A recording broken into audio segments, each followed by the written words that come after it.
Welcome, everyone. We'll get this committee hearing started. So welcome to the Transportation Committee hearing of Wednesday, March 26th, 2025. The time is 3:07 p.m. We are in room 1100 of the Minnesota Senate building. A quorum is present. As soon as the photo op has concluded, we will invite Senator Howe to the table to present Senate File 2520.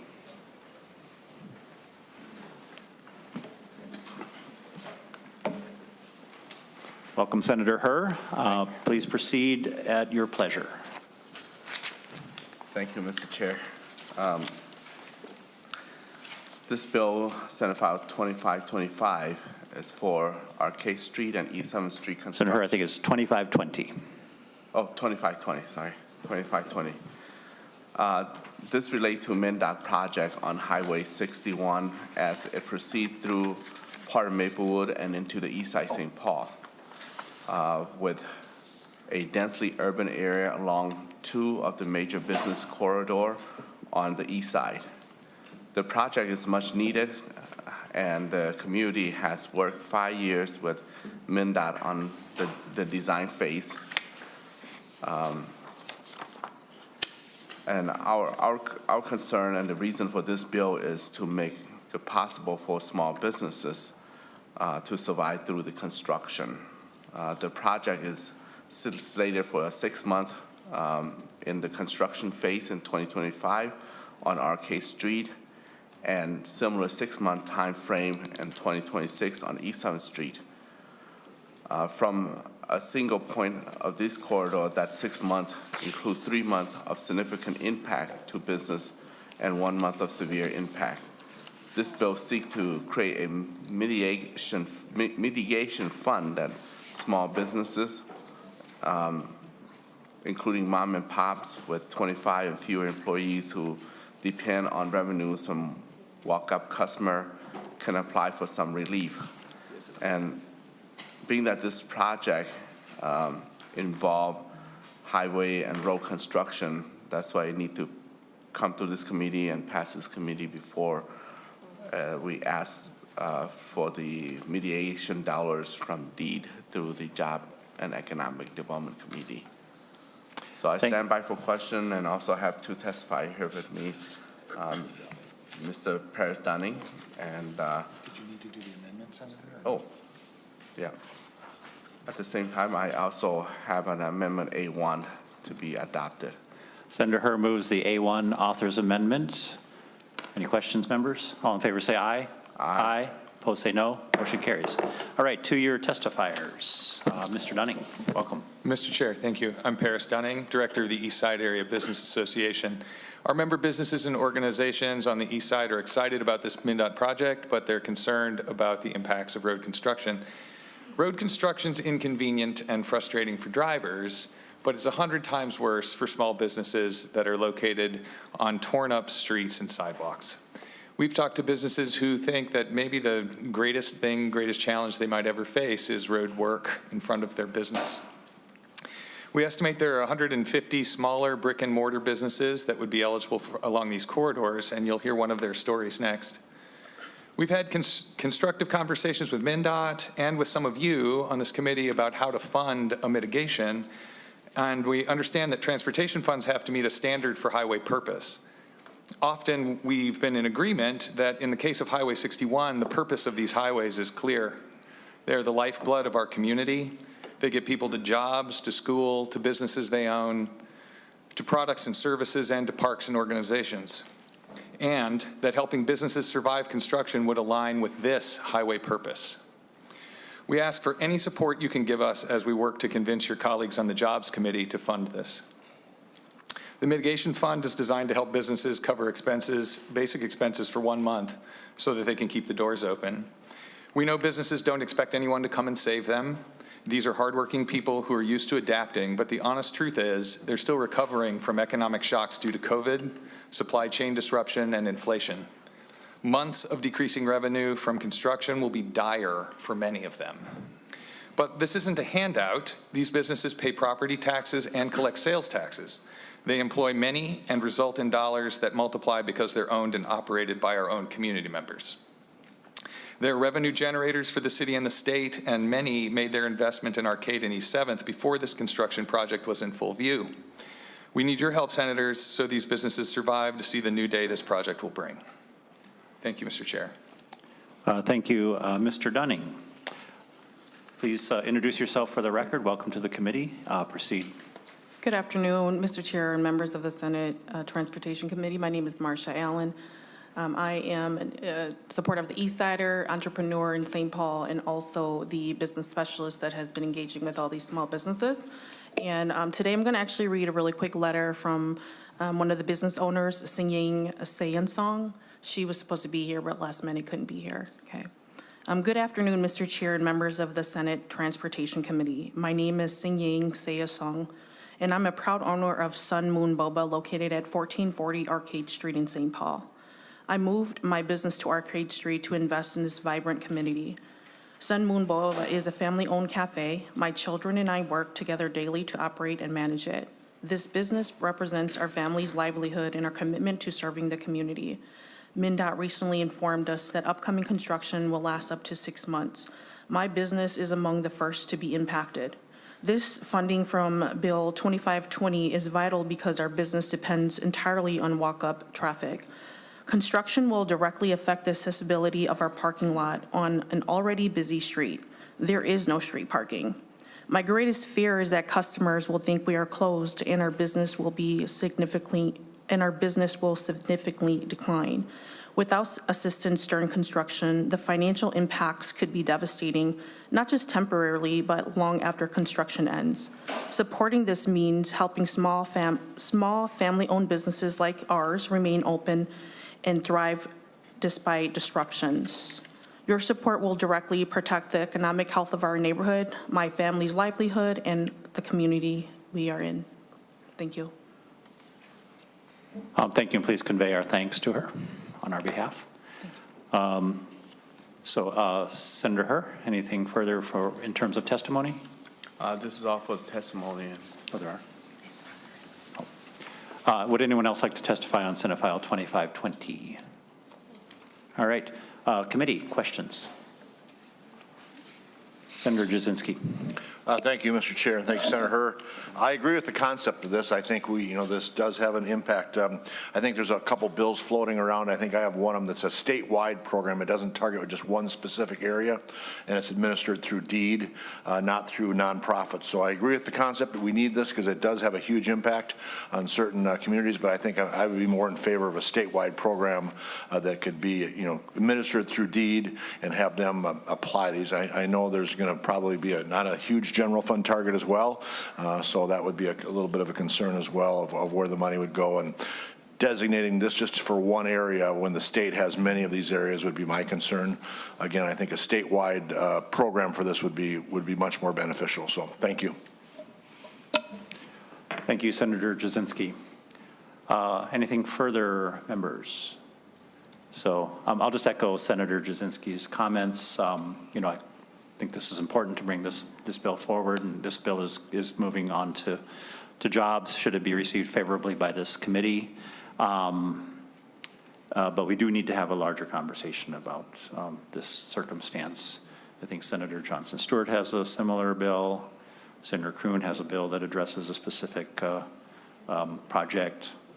I live in Uptown, so it's been terrible. We did manage to receive some funds through the Promise Grant last year, but they've been hard to get out the door. DEED has had a real problem. I don't think $1 has gotten to a business yet because DEED has gotten stuck in their bureaucratic whatever they do. So that's been frustrating. So appreciate the comment. All right, anything further, members? With that, Senator Herr, final word. Just appreciate your support of hearing all this. This is where the mom and pop business are in my district, and I know you have project in the district as well, and this is where I hear first, and so I have to represent my constituents on the east side of St. Paul, but this is needed more for, at the same time, also for community with disparities. So thank you for your support, and I'd like to ask for a referral to the Job and Economic Committee. Great. So Senator Hur moves Senate File Number 2520 as amended be recommended to pass and referred to the Committee on Jobs. All in favor say aye. Aye. Aye. Opposed say no. Motion carries. Thank you, Senator Hur. Thank you. All right, Senator Carlson.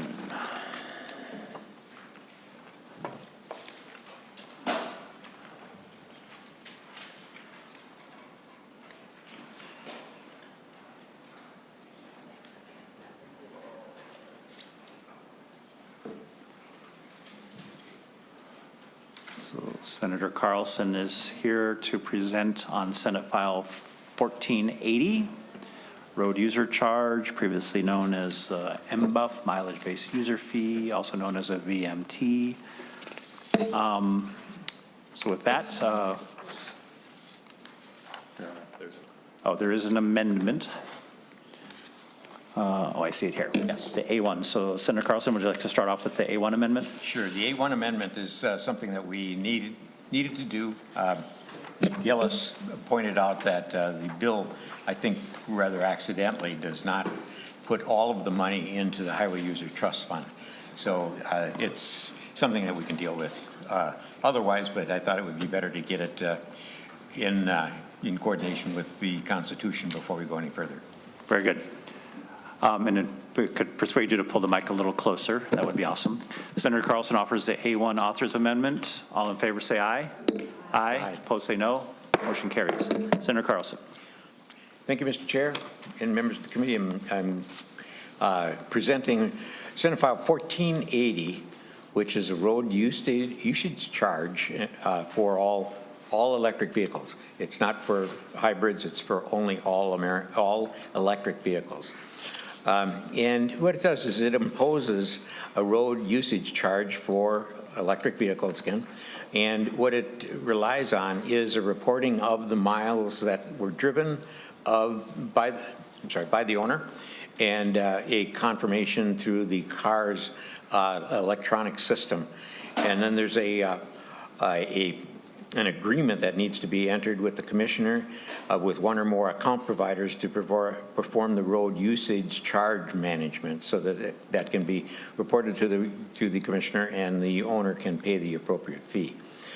And I don't know if, Mr. Chair, if you'd like to go through the stages of the bill here, but I can start out with just account providers and account provider data practices. That's what would probably be one of the issues, is that this does report details about how many miles the person drove, and it does differentiate between driving in Minnesota and driving outside of Minnesota. So one of the things that we had talked about before is how do you account for miles that might be on the odometer, but they're not driven in Minnesota. We also will, have odometer data that the vehicles can report, and the the deposit of revenue is again in the Highway User Trust Fund as of the A1 amendment. Then there's reports that are required from the commissioner to report to the commissioner, just details concerning the road usage charge. I think that this is one of the better of the offerings, although it is somewhat, let's say, transparent as to where the person is driving and how many miles they might be at, things like that. But these cars are all reporting that now. They're reporting it to their own memory and also to the manufacturers. So it's not a matter that this is something that is put anywhere other than in the already stored data for that car. And one thing I want to mention on the programming that is done, and I'm not exactly sure how the formula is going to work as far as assigning miles per gallon for, a mileage, and then converting it into a miles per gallon. Just for your information, I did try to pull out the sticker for my own electric vehicle, and I have a copy of it, but it's at home, unfortunately. But it does say, there's a formula that's right on the window sticker of my electric car that tells me that it is assigned 35.5 miles per gallon. So if the automobile manufacturers use a formula like that, they can all report in the same way. I don't know how 35.5 miles per gallon, how appropriate that is for my car, but I think it's reasonably appropriate.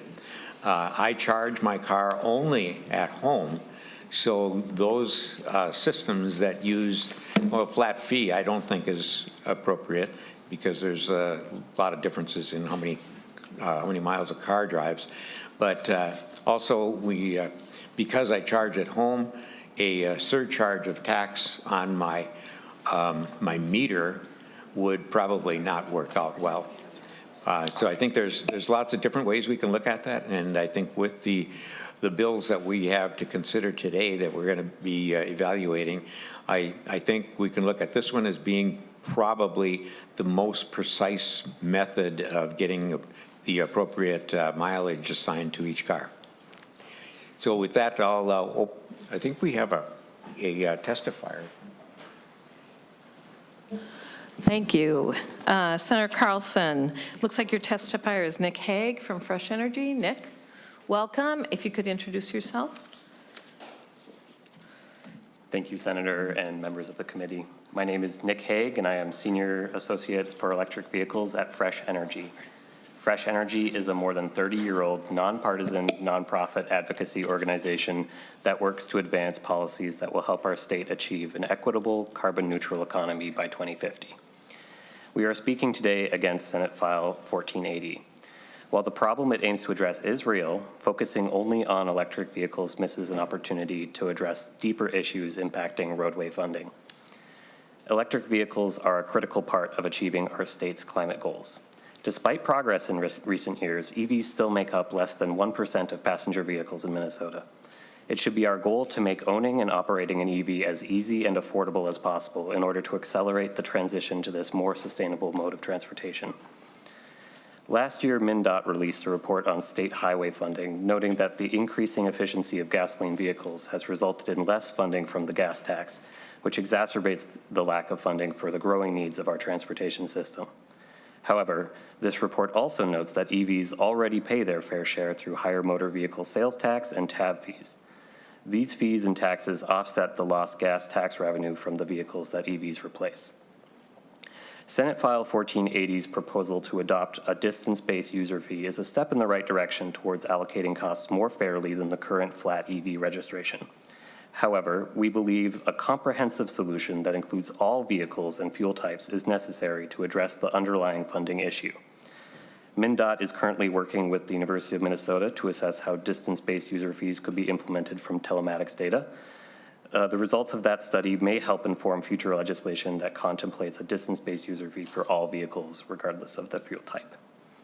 We thank the bill author and this committee for taking on the issue of roadway funding, and we encourage the legislature to explore more equitable and holistic approaches to fund our state's transportation system while promoting sustainability. For this reason, we oppose Senate File 1480 and ask committee's members to do the same. Thank you, and I'm available for questions. Thank you, Mr. Hague. Committee members, do you have any questions? Senator Farnsworth. Thank you, Madam Chair. I just want to make sure, Senator, that I'm understanding this. So there's a microchip or something in your electric vehicle that records the total miles, and the deputy registrar, somebody each year, like when you go in to do your registration, they would check the miles. Is that, and if you mentioned this in your testimony, I apologize. I was daydreaming a little bit. Senator Carlson. Senator Farnsworth, yes, that is the intent. Electric cars record everything. So it would be an easy method to either do it on site or even approach the car with the proper sign in and get the miles off of the car's records. Yes. Senator Farnsworth. Thank you, Madam Chair. So the bill says for miles traveled in Minnesota, does it differentiate? Like if you have a Tesla, does it differentiate, or is it capable of differentiating if somebody runs over to Wisconsin to buy cheaper beer and then they come back? How do we determine whether the miles were actually in Minnesota or somewhere else? Senator Carlson. Yes, Senator Farnsworth, those are fairly easy programming situations where they can put borders into the records. So yes, it would be able to do that. Curious. I don't know if it would do it for a Tesla. Senator Farnsworth. I just want to go on the record as saying beer is not cheaper in Wisconsin. Okay. Senator Jasinski. Thank you, Madam Chair. Thank you, Senator Carlson. I agree we need to increase the fee from 75 up and try and do that. I've worked on this bill a while with Representative Wilkins and had some concern just how confusing it is. There's just so many calculations. It's really pretty, again, conversion and things like that seems pretty cumbersome to me. I think the same thing we've heard that the electric vehicles actually can tell you how much charging that's going to, how many kilowatts have been done. And I don't know if we have a bill in front of us that does it that way. And I like your Senator Johnson Stewart as well. I think we definitely need to increase it up from 75 and get it up to closer to the 214, which is the average gas tax, what people pay. So I'm open to all the ideas. This just one seems awfully cumbersome to me, working with it, and you get into the data privacy and those things. But I think looking at the kilowatts, I think Senator Howe might have one that deals with just how many hours has been charged or how many kilowatts has been charged, and use a fee on that. Seems more simpler to me, but I appreciate the bill. And again, I'm a little bit concerned about this one because of how complex it is. Thank you. Senator Carlson, do you have a response? Yes, thank you, Senator Jasinski. But, there's, I guess some people would probably look at an average charge for all electric cars to be somewhat unfair as well. So I think having it miles traveled in Minnesota, and the difference between those cars that are electron hogs versus the real light ones that don't use a lot of power. I think that's probably something that is achievable for us.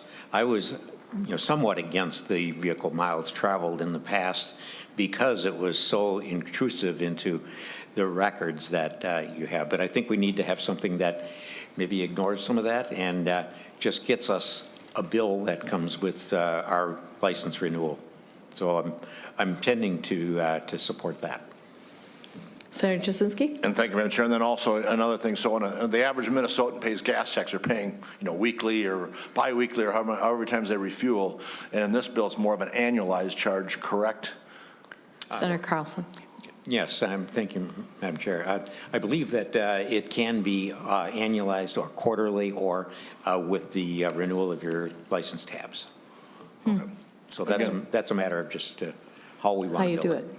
Sure. Senator Jasinski. And again, thank you, Madam Chair. Again, I think that's makes it so difficult for some people to come up with that annual fee or quarterly fee versus, just paying every week, and they realize how much they're spending, and they know it then. It can, I'll say, more plan for it than having one big bill at the end of the year or the beginning of the year. It's easier. So it was one of my other concerns with when I looked at this bill as well. So, but thank you. Thank you. Senator Howe.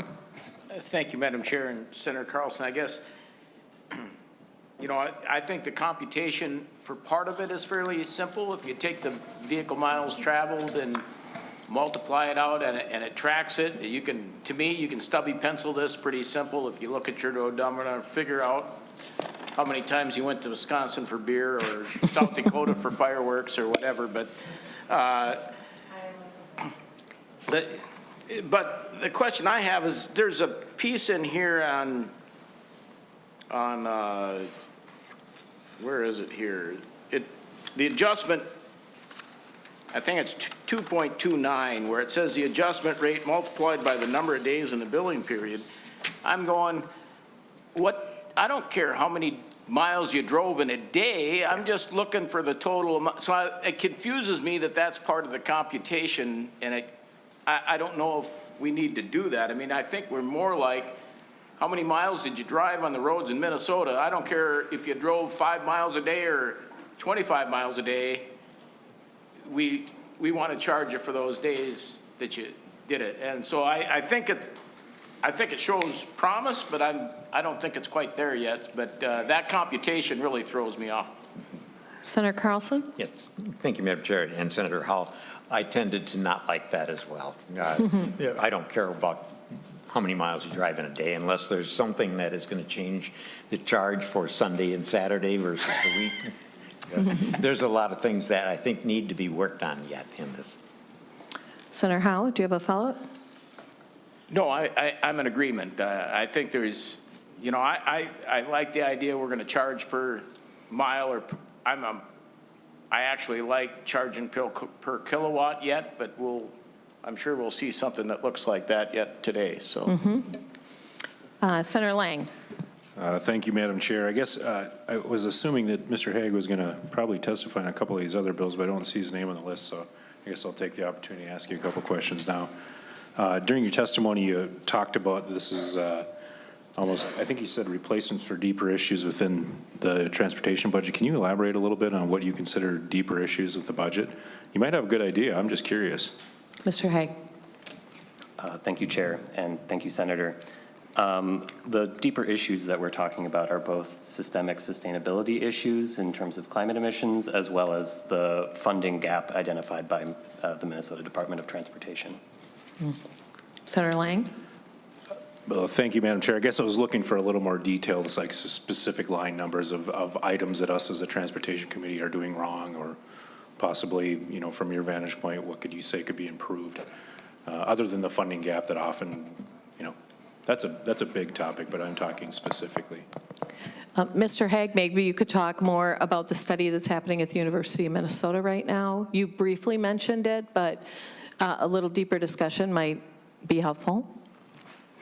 Thank you, Chair. That study that is going on right now is you know, as I mentioned, it's going on right now, so we don't have that much detail yet, but the idea would be, as this discussion was, as the committee was just discussing, this telematics data, so the tracking devices that are in all vehicles, not just new electric vehicles, that can be used to employ a vehicle miles traveled or road user charge. Yeah. Senator Lang? Yeah, thank you, Madam Chair. And then just one more question. You said the sales tax was higher on electric vehicles. Can you elaborate on that? Mr. Hague? Thank you, Chair. Yes, so that is not specifically higher on electric vehicles, but since electric vehicles tend to be higher MSRP, higher priced, the sales tax revenue that is generated from their sales is higher and compensates for the lost gas tax. Senator Lang? I guess so. Thank you, Madam Chair. I guess the question is, if you buy an $85,000 electric vehicle versus an $85,000 truck, the sales tax would be the same, correct? Yes. Okay. That's what I'm going for. Thank you, Madam Chair. I have a question for Mr. Hague. So I'm curious, again, we'll find out once the study is complete, but I am really intrigued at this idea of how we would charge per mile, like based on a base charge for everybody and then add to it relative damage to the pavement or carbon output, or like what, I know for decades we've been trying to figure out the cost of vehicles on XYZ, the environment, the pavement, the economy, the blah, blah, whatever. And I'm just really curious how they're going to come up with a factor to apply. Do you have any input on that? Have you been reading anything? Can you clue us in, Mr. Hague? Yeah, thank you, Chair. This is the subject of a lot of discussion, and a lot of other states are piloting programs to, fine-tune what the right level of incentive or tax to put on vehicle miles traveled is, while taking into account the administrative difficulties of doing so. And as you mentioned, the impetus for that, the reason for doing so, has to do with the relative cost of pollution that our road use does, and then also the damage to roads and the necessity for upkeep, especially with winters like Minnesota. We have a lot to do to keep up our roads, and the gap is widening. So we're exploring options, and we're happy to work with the legislature on what that could look like in the future. Well, it confuses me. I mean, that is going to be the answer, right? Like, that's going to be hard. I mean, just when we conduct a pavement design, we know that a equivalent single axle load for a truck is 2,500 times that for a passenger vehicle. So we already know that the load impacts of heavy commercial trucks is many, many times that of a passenger car. But then we look at the diversity of the types of passenger cars and diesel versus gas, and I think we're going to have our work cut out for us. Is there any other testifiers I meant to ask, and I apologize? Any other testifiers on Senate File 1480? Any other questions from the committee? All right, well, thank you. Senator Carlson, do you have any closing words before we move this bill? I could make some jokes, but I have a car I have two cars that are gas hogs, Madam Chair, and the one of them I drive occasionally. The other one I haven't driven in almost 10 years. So they don't contribute anything significant to the Highway User Trust Fund, but they probably contribute a lot when they're driven to the damage on the roadways. So there's that we need to look at as well. And I don't even have to renew the license on one of them because it's a classic. So we need to look at all of those things, and I'm hoping that the study gives us some answers as to where we can go from here. I've been participating in the governor's Connected and Automated Vehicles project, and also I'm a member of a Plug-in America group that has given me a lot of insight in what these cars can do and how we should be looking at their contribution to everything. And even, we don't have a negative contribution to those vehicles that actually are carbon emitters. So that might be something that we may want to look at someday as well. Yeah, well, thank you, Senator Carlson. I think this is good for us to get conversation started, as my colleague said. And with that, Senator Carlson moves that Senate File 1480 as amended do move without recommendation to the Committee on Taxes. Thank you. No, oh, wait. Oh, sorry. Oh, take this gavel away from me. All in favor, signify by saying aye. All opposed? All right. Now I do it. Thank you, Senator Carlson. Given that I'm the chair, do we want to hand it over to Jasinski, or do we want to go to Senator Howe? Let's go to Senator Howe. Senator Howe, do you mind going next? And then Senator Jasinski, I'll hand the gavel over to you. Or not? Okay. Senator Howe will hear Senate File 966, electric vehicle surcharge modifications, and Margaret Donahoe from Transportation Alliance has signed up to testify.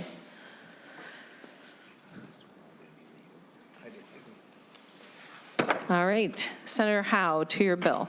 Well, thank you, Madam Chair. And Senate File 966, what it does is it raises the surcharge from $75, it just doubles it to $150. Even though, and this is quite a deal, because I think when we really looked at the cost of registration for or the average gas tax paid by Minnesotans that drive a regular gas vehicle, I think that average is about $2.29. And so this is still a bargain, but it's a step in the right direction. It raises funds for what we can do to manage and fix our road network. So that's what we have for a bill. It just doubles the fee from $75 to $150 to get it closer to where we are. It also establishes a surcharge on the hybrid vehicles, the all-electric motorcycles, the hybrid motorcycles. So it actually does make an effort to get everybody online and paying a reasonable fee for using our road networks that are driving hybrids and electric vehicles. Thank you, Senator Howe. Do we have any questions from the committee before we bring up the testifiers? Senator Nelson. I'll wait till after the testifier. All right. Ms. Donahoe, do you want to come up? Is there any other testifiers that would like to speak to Senate File 966? Oh, I guess we have another one. Have a seat, sir. All right, Ms. Donahoe, will you introduce yourself and provide your testimony?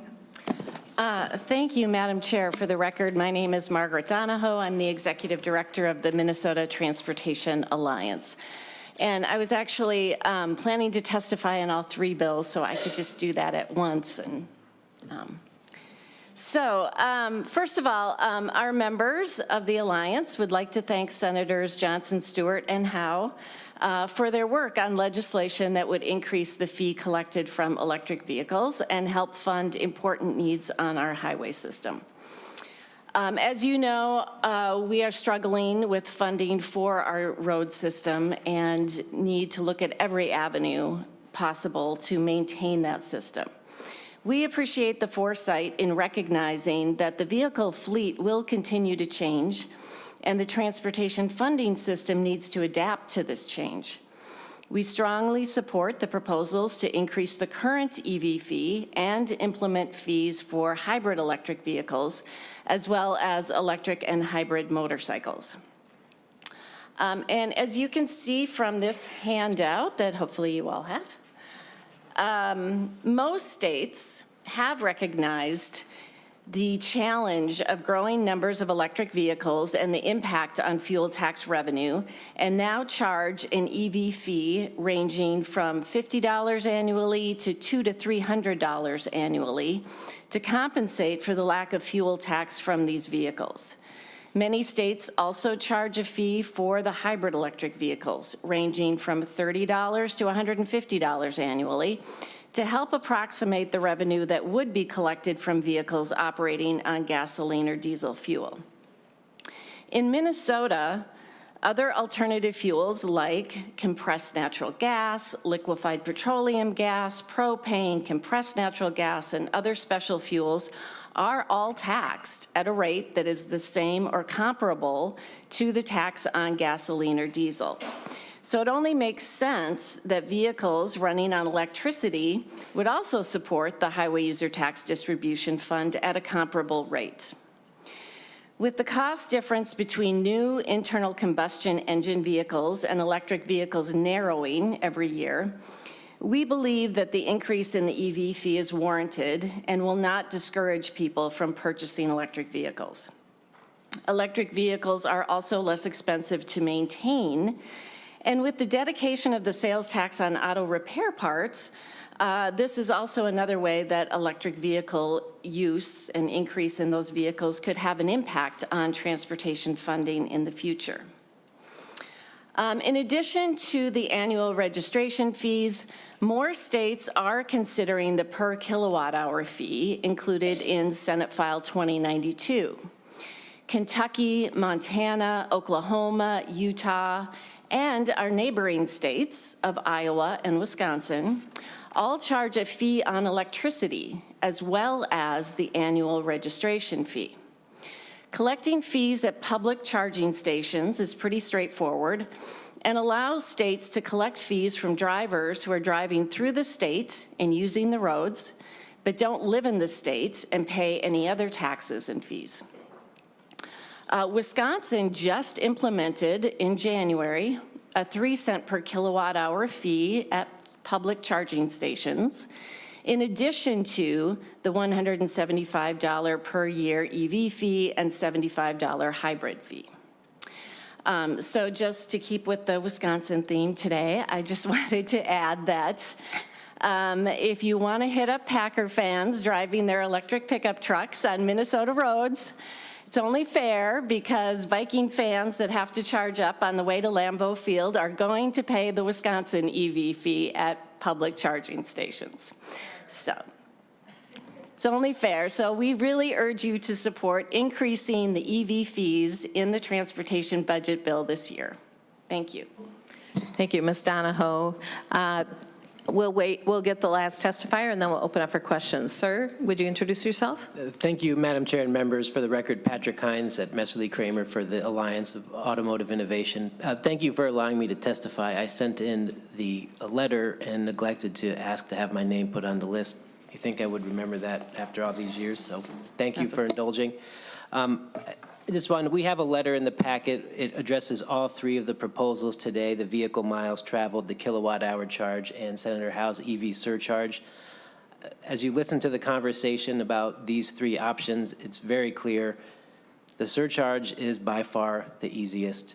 If you increase the surcharge, it can be implemented almost immediately, and the Alliance for Automotive Innovation supports a surcharge that is fair and that reasonably approximates what you would pay if you have a gas vehicle. In our letter, we have a formula that we suggest using. You take the average annual vehicle miles traveled divided by fuel economy for new vehicles times the gas tax per gallon. If you assume $12,000 as the average annual vehicle miles traveled, 26 miles per gallon fuel economy for new vehicles, you end up at 146.77. So Senator Howe, I know he's a big tax and spender, so he went up to 150. And I guess we could grudgingly accept 150 as well. But it comes down to, I think, simplicity and the ability to implement it.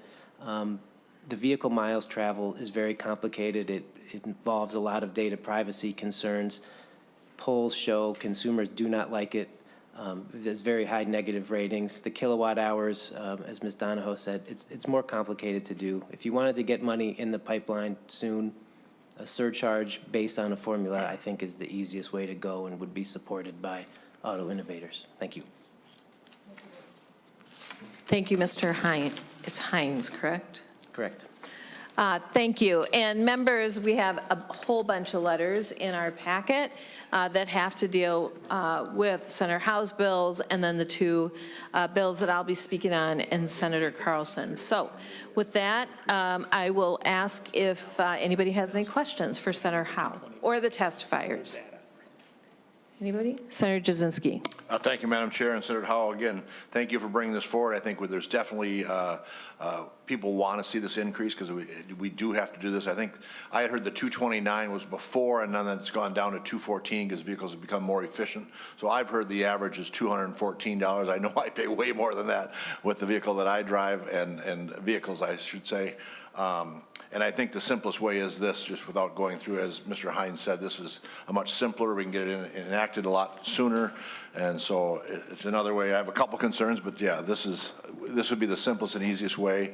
And then just to Ms. Donahue's point about not having enough money in transportation, I still want to bring up the conversation about leakages and some of the way the money is being spent. So it's not so much that we have underfunded transportation, it's the priorities of how we spend that money.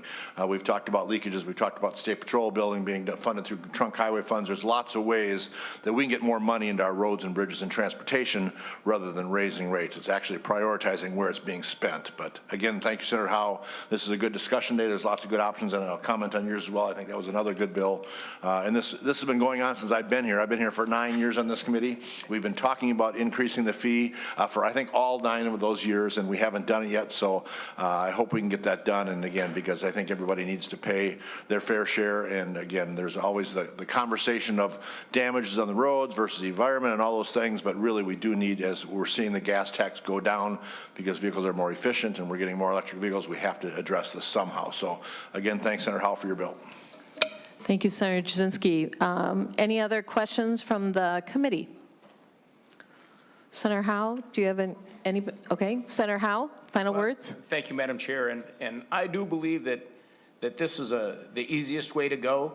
I will say I think we do need to implement. I will say the piece that I'm not satisfied with going this route is because we don't collect from those Packer fans that come over here, and we don't collect from those folks that come from outstate to enjoy our environment and all of the rest of that, and we don't collect from the outstate EV drivers.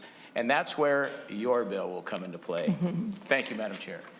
You're welcome, and I'd be remiss if I didn't call out University of Iowa fans either. All right. With that, Senator Howe moves that Senate File 966 do move without recommendation to the Committee on Taxes. All in favor, say aye. Aye. All opposed? All right, motion carries. Senator Jasinski?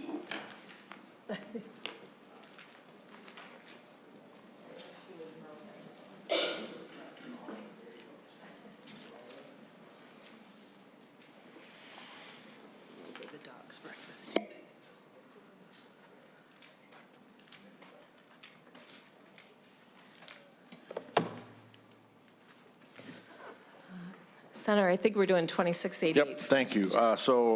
Senator Johnson Stewart, we're going to start with Senate File 2688 because it resembles the previous bill so much it makes more sense to take those in order so it's a little less confusing. So with that, Senator Johnson. Thank you, Senator Jasinski. Yeah, there's no amendment on this bill. And thank you, committee members. Thank you, Margaret Donahoe, for your testimony, and Mr. Hines. Senate File 2688 is very similar to the one we just heard from Senator Howe, except it's a little bit more taxy. It modifies the surcharge on all e-vehicles from $75 to $200 and imposes the same inflationary index increase to the surcharge as the gasoline tax. It also establishes a $100 surcharge for plug-in hybrids and imposes the same inflationary index to the surcharge as the gas tax. So it also imposes a similar $40 surcharge for all EV or electric motorcycles and $20 for plug-in motorcycles. Revenue, all the revenue from this will be deposited in the Highway User Tax Distribution Fund. And that's it, really. I think we have some data on, there is a fiscal note in here, but I'll let you call attention to that. Thank you, Senator Johnson Stewart, and I believe it is in the packet. Is that correct? No, that's on the next one. That's the next one. Sorry. Correct. Thank you. Sorry. Okay, so members, questions on this bill? Senator McEwen. Thank you very much. I have a question about extending the EV tax to hybrid vehicles. We did a little research at my office, and what I'm concerned about is sort of lumping in cars that are actually about comparable weight to gas cars, especially, so Toyota Prius, I think, weighs 3,000 to 3,200 pounds, but their Corolla model is only slightly lighter. It's 2,750 pounds, and their 2022 Camry weighed 3,340 pounds. I guess what I'm worried about here is, sometimes people think of electric vehicles and they're thinking of these, like Musk-mobiles and they're luxury cars. They're not something for the everyday person. There's no way. Although we found some used ones online right now that we were sort of interested. But what I'm concerned about is penalizing people, especially with the EVs, or especially with the hybrids, I meant to say, where they're good faith people trying to buy an affordable car, and a responsible car, responsible to our community, to the environment, to our roads, et cetera, and then they're getting this tax levied on them that really is maybe something that maybe should be more for people who are really choosing heavier vehicles for our roads and that are taxing them more, taxing our roads more. So the tax should go where the tax belongs. So I just wondering about your reaction to that. It's something that I'm looking into right now. Senator Johnson Stewart. Thank you, and thank you, Senator McEwen. I think that's interesting, and I certainly acknowledge the point, absolutely. My husband and I are watching TV last night. There's now an EV Hummer for anybody who wants one of those kinds of big A cars. I won't swear, but I think the days of, we have to think about that as we move further into the future as to how really are we going to tax for road usage, knowing that EVs are significantly heavier, and I would say that there are quite a few very affordable EVs, like the Chrysler van was one of the very first, and it's extremely heavy. An EV, very affordable. There are quite a few very affordable EVs out there. The Leaf was one, and we've seen the average price of EVs down in the high 20s now. So the reason that we included the hybrid here is to acknowledge the fact that hybrids use gas, but they use it significantly, the gas really kicks in just to get the battery charged. So the majority of the miles are driven, I know Senator Carlson could probably offer this much more technically than me, but the majority of the vehicles are driven as off the battery. And so this is plug-in hybrids, not, I drove a hybrid for a long time, and it was a gas hybrid. That is not the same. So Senator Carlson, did I explain that correctly? No, I know. We'll just stay in each one of our lanes. But Senator McEwen, that was the idea, was to capture some of the revenue since plug-in hybrids use mostly electric charge for power, that we wanted to capture some of that lost revenue. But I certainly hear you loud and clear on the affordability and the respective damage. And what are we really charging for? The privilege to drive, the damage on our roads, the cost to the environment. And right now, I think what we're trying to do is just get something. And it's certainly a problem that we're going to have to work on more. Thank you. Senator Carlson, did you want to update the technical side of that, or do we want to pass on that today? Okay. Sure. Anyone? Sure. I think Senator Carlson. Senator Johnson Stewart is correct. There are differences in the way these automobiles are driven. My daughter has a plug-in hybrid, and she just uses the battery. That's the only propulsion she uses because she doesn't drive that far to work, and she plugs it in every night. I don't think he's here, but former Commissioner Charlie Zelli bought a Volt, and I asked him when's the last time he put in gasoline. This was in December, and he said June. So they don't use very much gas. Mm-hmm. Thank you. Sir Howe. Thank you, Mr. Chair. The concern I'd have there with this new ethanol fuel, I would be a little worried about leaving that fuel in there that long. I think you should switch over and drive it on gas just a few times to freshen that fuel up every once in a while. You don't have to worry about that with electricity. Usually the battery's the battery. Thank you. Just one comment for me. So, we talked about the weight and things like that. And obviously weight, we could look at a system based just on weight. We looked at one time on weight-based fees, doing it as well instead of doing that because obviously the more weight. But just a comment, people that want Priuses versus the new Hummer electric, you got to look at tourism here in Minnesota. We have people pulling boats, campers, snowmobile trailers. They can't be pulled by a Prius. Yeah. And if you look at the tourism across the state of Minnesota and what I've seen, to eliminate or to try and talk against a Hummer electric. If we want to transition to electric, we have to have vehicles that are able to tow boats and campers and snowmobiles and all those things and moving trucks and all those things. So you can go one way or another versus weight-based or mileage-based or gas or electric. There's lots of different options, but to mix the two is a little confusing is what I would say. So, Senator McEwen. Thank you very much, Mr. Chair, and I appreciate this discussion. And but I just would note also that those people who have the $80,000, which is almost unfathomable to me, to purchase one of these very heavy vehicles, whether it's a Ford F-150 to pull their boat or their ATVs or whatever they're pulling around, or one of the fancy new high-end electrics. Whichever it is, those really heavy vehicles, they also happen to be very expensive vehicles, and the people who have the ability to buy those, I believe strongly, should be the ones to also, and they're putting the damage on our roads disproportionately, they should be the ones to carry that extra little burden because they can afford to do that. Thank you.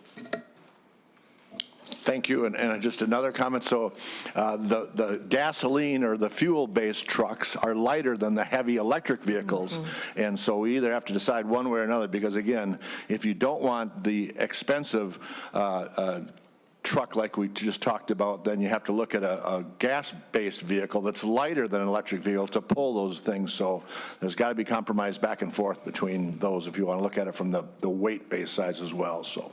And the dollar amounts being spent. So, Any other comments? Well, I would just respond to Senator McEwen and Senator Jasinski. This is a really complicated problem. That's why I will look forward to what they're finding at the university and what they're doing around the world, frankly, to address this.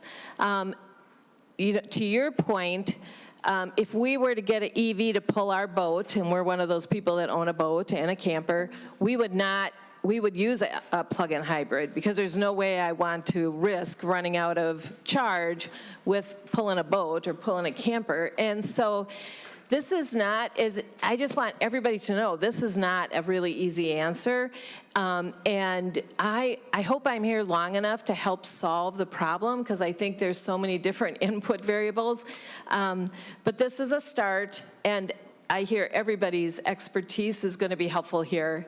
Senator Howe, were you going to say that you hope I'm not here? Just teasing. All right. Well, with that, I just want to acknowledge the expertise of everyone at the table and the testifiers, and we certainly are not going to solve this problem today. But, Mr. Chair. Thank you, Mr. Chair. And you do have a testifier. I believe Ms. Donahue wants to speak on this as well. I have you on the list. Oh, okay. Covered it in the last bill. All right. Do you have anything to add, Ms. Donahoe? Okay. All right. I'm seeing her shake her head from behind. So, anyone else like to testify on this bill? Seeing none, closing comments, Senator Johnson Stewart. No, again, Senator Howe and I are thinking much along the same lines here, and I think we will come up with something to address this issue, and it'll continue to be a evolving challenge.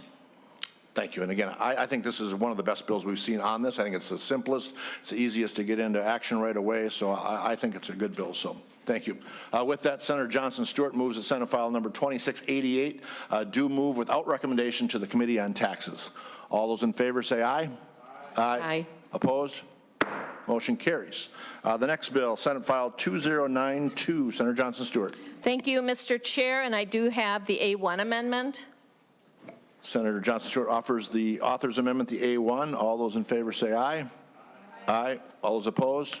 Motion carries. Senator Johnson Stewart, to your bill.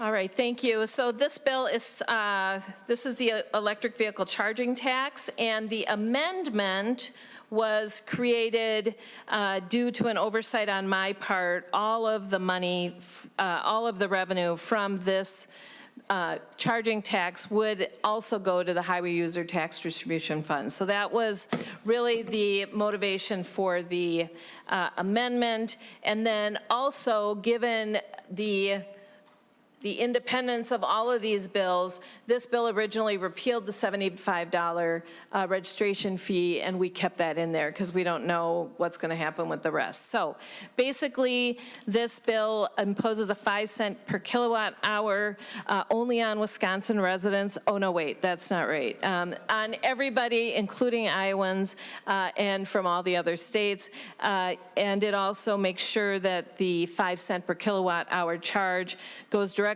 to the Highway User Distribution Fund. And then it also, it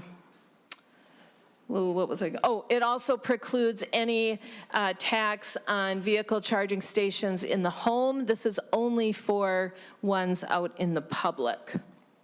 That's basically what the bill is, Senator, or Mr. Chair, sorry.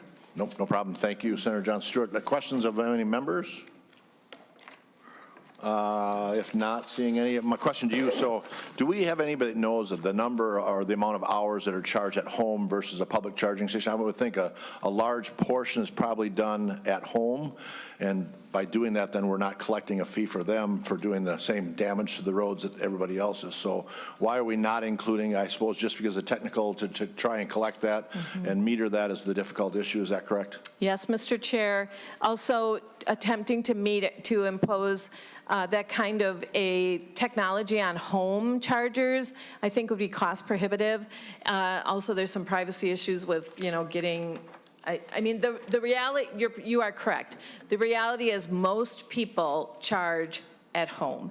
And so we are giving up the majority of the tax revenue here, but this is a kind of a copycat to several states who are doing this to try to collect some of that missing revenue. Again, it would just be in charging stations, and there is a fiscal note on here. Maybe Ms. Boyd wants to go through that.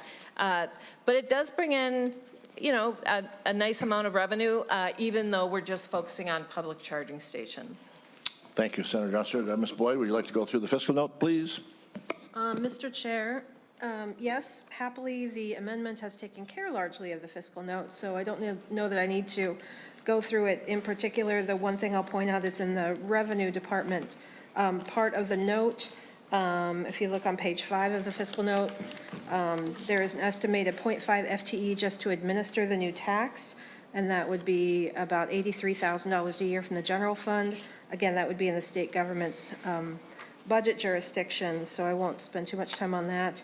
There's a DPS part of the note, which was just about MnDRIVE programming costs to remove the surcharge from their system, but that has been made moot by the amendment. And then in the MnDOT section of the fiscal note, there was estimated revenue loss from repealing the surcharge, which again is no longer relevant. So that's roughly the note. Although I will point out, Mr. Chair, since you raised that question, that in MnDOT section of the fiscal note, there is an estimation of, if you look on page 12 under assumptions, I think the third paragraph down under there, that there's an estimate that 80% of all EV charging is done at a private residence, and that would, like you said, be exempt from this proposed tax. Thank you, Ms. Boyd. And am I missing, do we have the estimated amount of revenues that we would collect based on the charging? Maybe I missed that somewhere. Mr. Chair, again, a full revenue analysis would need to be done by the Department of Revenue and is not included in this. Okay. It will be done when it is before the tax committee. The department will get that done. But if you look on page 13, there is, MnDOT has included a rough estimate that if you look at, here, if you look at the average, the average miles traveled per driver's license in Minnesota divided by the average miles per kilowatt hour performance times the usage rate of public chargers, that 20%, and then the 5-cent tax per kilowatt hour, roughly per driver, that would be about $47.85 per year, $47.85. Then multiply that by all the electric vehicles registered in Minnesota. It's estimated about $2.2 million per year. However, in the language of the bill, these older chargers are exempt, which are most of the chargers currently in Minnesota available for public charging. So that if you look on that last line there above the table, it says that times the percentage of actual taxable charges under this bill would be a negligible amount of revenue captured. So. Thank you, and that's my concern. Again, it's a great way of doing it, but if you're not going to collect enough information or enough revenue to offset all the costs of doing the program and all these things and putting the meters, the new meters, all that, that's why I like the previous bill, because it was just so simple. There wasn't a huge cost at all, and but I understand we're looking at all options, so it's great to have the discussion about all of them. Senator Howe. Thank you, Mr. Chair. With that tax, estimated tax that we're paying on this, who pays that? Senator Johnson Stewart. I believe the person who is paying for the charging time. Senator So Howe. that would be the owner of the vehicle. Senator Howe. Thank you. That's the ultimate place, but the people that own the charging station collect that from them, right? So I think there's a way we could fix this, because they're paying off of a meter. That meter that's charging those that's there, they know who's getting that, they know how much, so there's no reason why we can't go back and collect that from all the existing ones, because that's capable of reprogramming those to get all that. So we should probably look at trying to go retroactive, even the ones that are existing, because that capability is there to collect that and charge, because they're just collecting it. They know how much they're giving. I think all they have to do is add that piece of that tax, and I think we're good. So I think we could probably make this bill even better. Thank you, Senator Howe, and I believe in the bill it says only if they're don't have the technologies. I think most of them do. In the bill is what I'm getting shown here, that if they don't have that technology, then they don't. The only reason they'd be exempt is they don't.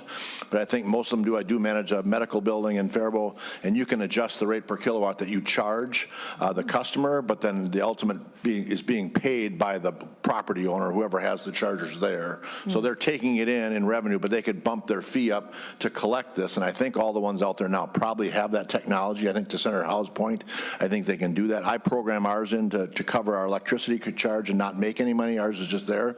But if you added that fee or that cost, I think you could just, they would be responsible to increase that fee to collect that and then pay that. So I think it could be done, so. Good idea. I'm sure we will get question about that when we go before the tax committee. So thank you, Senator Howe. Maybe you want to come with me. Members, any other questions? Seeing none, Senator Johnson Stewart, closing comments. No, I think all of this is just one step forward at a time, and we'll try to figure it out as we go, but I would appreciate your support to go before the tax committee, please. Okay. Thank you. Then Senator Johnson Stewart moves that Senate File 2092 as amended do move without recommendations to the Committee on Taxes. All those in favor say aye. Aye. Aye. All those opposed? Motion carries. Thank you, Senator Johnson Stewart. Thank you. Thank you, committee members. And while you're coming up, we'll have MnDOT come up for the next presentation, our last item on the agenda today. And I'll give the gavel back to Senator. Oh, never mind. We'll just keep it here. You're welcome. All right, next one is Electric Vehicle Infrastructure Program update. I believe Miss Amber Dahlman is testifying, so go ahead, state your name, who you represent for the record, and continue with your testimony or your presentation. Okay, let's see. Oops. All right. Good afternoon. For the record, my name is Amber Dahlman. I am the Office Director of the Sustainability and Public Health at the Minnesota Department of Transportation. Can you please speak a little closer and the mic can pull it closer? Yeah. Thank you. Okay. And all this discussion about electric vehicles, today I'm going to share with you an update on the Electric Vehicle Infrastructure Program. So this gives you an overview of some of the things I'm going to touch on, giving some context of why we're talking about electric vehicles and where we're at with our planning process, some of the grants that we've done, some updates from the federal level, and then what we're learning from our statewide planning. So many of you know that we have state statutes related to decreasing greenhouse gas emissions to reach net zero by 2050. From 2005 levels. And the Minnesota Department of Transportation also has within our statewide multimodal transportation plan, electric vehicle goals. We have targets related to new and registered vehicles, which has been a part of your discussion this afternoon. Then in 2023, we adopted a carbon reduction strategy and had identified electrification as one of the strategies within that planning process and activities to go along with it. So some of the things that we have been doing around the National Electric Vehicle Infrastructure Program is submitting annual electric vehicle plans, which was approved by the Federal Highway Administration. And when we submitted our last plan and had it approved in August, we had nominated I-90 as an alternative fuel corridor, along with I-35 and I-94. And we had also provided some updates about our requests for proposals, which we have had 2 so far. The first one being from December of 2023 through April of 2024. And then our second one closing this past January of 2025 and opening in October of 2024, which I will share a little bit more of. Just some things to share related to the conversation earlier, that about 20% of that charging happens outside of the home, and these alternative fuel corridors will provide a key part of the network and infrastructure for people traveling longer distances, perhaps also hauling trailers or boats to places throughout our state. So these alternative fuel corridors are going to be providing some of that longer range reliability and consistency in our electric vehicle charging infrastructure. So just to give you an update of where we're at with the funding, In our first round, we funded and have contracted for 12 locations along Interstate 94 and 35. We have those contracts in place and are currently anticipating that construction will begin this spring, which means that we would look to have these projects up and running by the fall.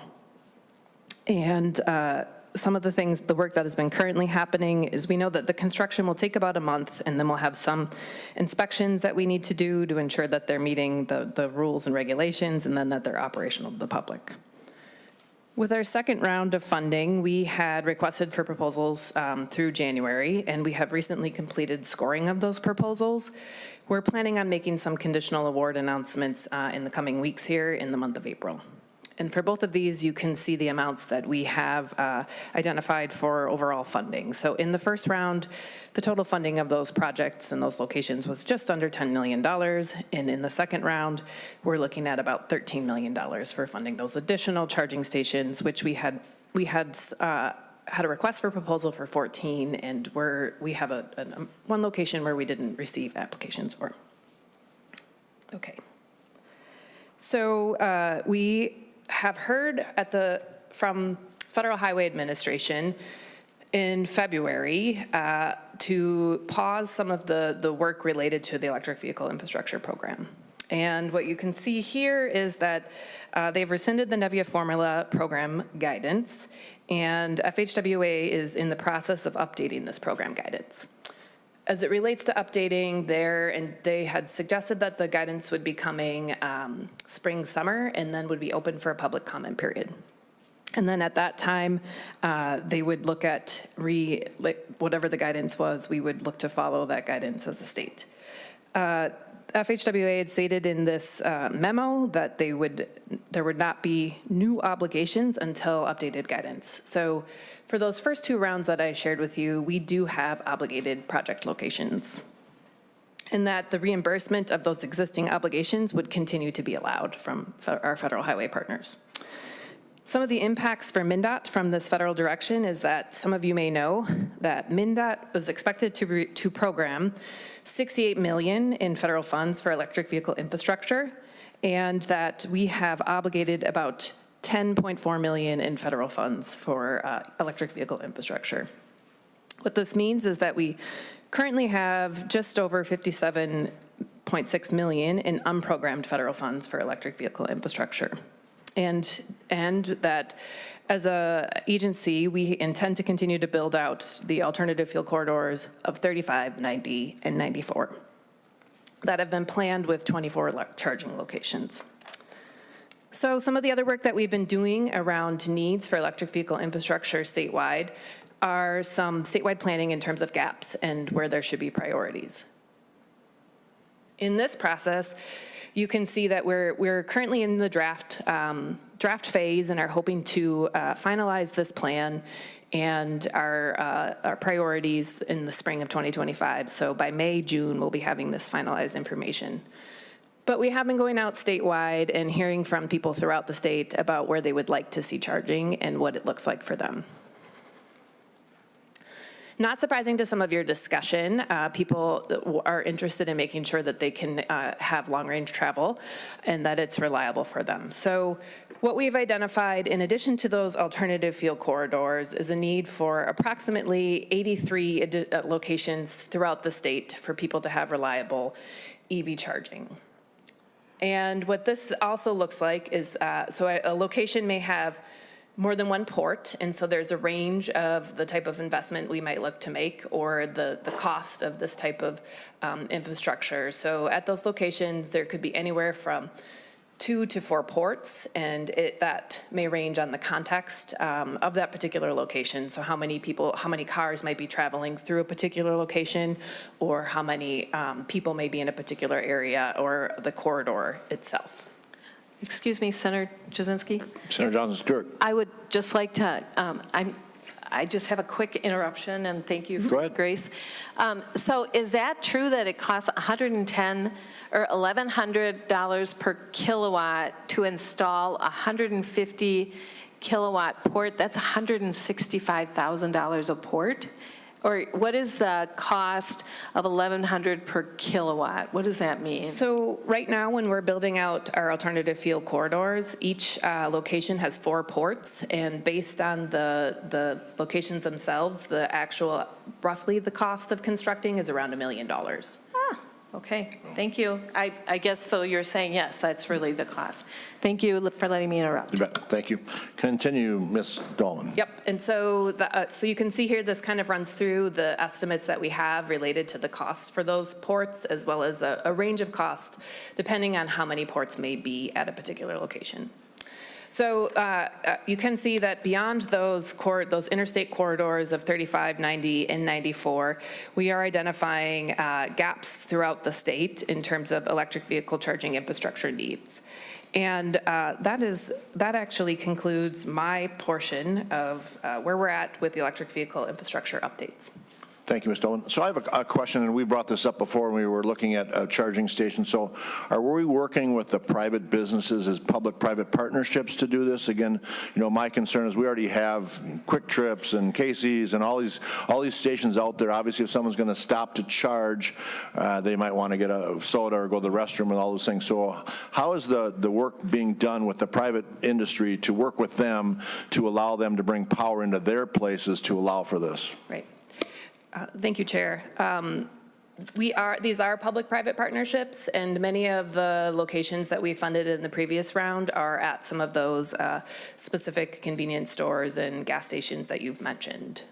So we are coordinating and working with them, and our scoring criteria also looks at what types of amenities or conveniences someone stopping to charge may be interested in while they're waiting for their vehicle. Thank you. And just my comment, I hope we continue to do that because I think that's very important. A lot of these people have made large infrastructure investments already, water sewer connections for bathrooms and all those things.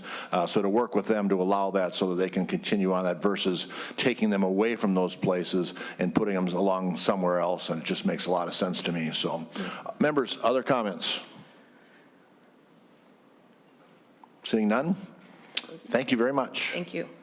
And that being the end of our agenda today, any other announcements we need to give out or anything? Oh, we'll be meeting on Friday at 3 p.m. our normal time on Friday in this room. I think Senator Latz has a bill up that would like to be heard. So I think there's also, you can do it remotely. There'll be a link sent out as always is. So that will be on Friday in this room at 3 p.m. That's all the announcement I have. With that, we are adjourned.